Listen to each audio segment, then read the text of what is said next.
लिए आज मैं एक वीडियो बनाने वाला हूँ जिसमें मैंने इसीलिए बबला महादेव इसीलिए बबला आज मस्त वीडियो बना।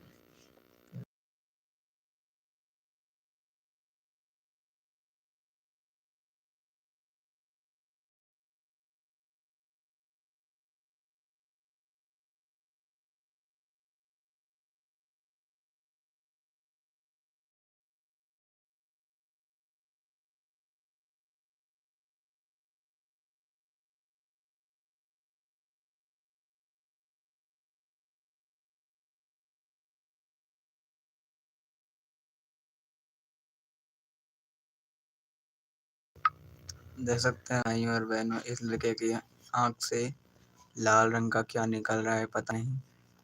देख सकते हैं लगता है कि मुंह लाल हो चुका है, पता नहीं क्या होने वाला है।